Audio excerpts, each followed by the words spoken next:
বাড়িতে কেউ আছেন? কে? কি ব্যাপার তুমি আমাদের বাড়িতে? হ্যাঁ আমি। তোমার মায়ের সঙ্গে কিছু কথা আছে। তোমার মা আছে বাড়িতে? হ্যাঁ আছে। মা একটু বাইরে আসো তো। হ্যাঁ আসছি। কি ব্যাপার তুমি আমার ছেলের কোনো ক্ষতি করো না, ও কোনো অন্যায় করেনি। জানি আপনার ছেলে কোনো অন্যায় করেন। হ্যাঁ আপনার ছেলেকে বাঁচানোর জন্য আমি এসেছি। আপনাদেরকে এক্ষুনি এই বাড়ি ছাড়তে হবে, তাহলে আপনার ছেলে যে কোনো সময় বিপদ হতে পারে। বাড়ি ছাড়তে হবে মানে? কারণ তুমি যে মেয়েটাকে ভালোবাসো তার বাপ তোমাকে মারার জন্য আমার বসকে 50 লাখ টাকা দিয়েছে। আমার বসের দলবল তোমাকে যেখানে পাবে সেখানে মারবে। তাই বলছি তোমার এই বাড়ি ছেড়ে দে, আমার সাথে চলো। কিন্তু বাপ আমাদের আর্থিক অবস্থা এখন ভালো না, এখন আমরা কোথায় যাব, কি করব? আপনি কান্না করবেন না, সে ব্যবস্থা আমি করব। চলেন আমার সঙ্গে। না মা, ওর সাথে যাওয়া যাবে না। যে আমার ভাইকে মারতে এসেছিল সে আমাদের ক্ষতি করবে না, তার কি গ্যারান্টি আছে? যদি তাই হতো তাহলে তোমার ভাইকে আমি সেই দিনে মেরে দিতাম। তাই তোমরা আমাকে নির্ভয় বিশ্বাস করতে পারো। সালমা আমার মনে হয় ছেলেটা ঠিকই বলছে, তুই আর অমত করিসনি। তুই তো জানিস তোর ভাই ছাড়া আর আমাদের দেখার মতো কেউ নাই। চ মা। ঠিক আছে মা।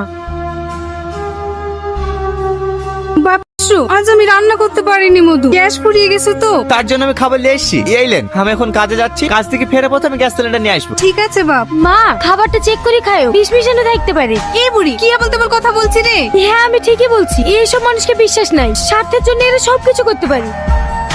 এই বুড়ি তুই ছেলেটাকে সবসময় অপমান করিস কেন বলতো? ছেলেটা সবকিছু ত্যাগ করে শুধুমাত্র আমাদের জন্য দিনরাত খেটে যাচ্ছে। ছেলেটা কত কষ্ট পায় তুই জানিস? ও যদি সত্যি খারাপ হতো না তাহলে আমাদের দেখতো না। দেখো মা, তোমরা ওকে বিশ্বাস করতে পারো কিন্তু আমি।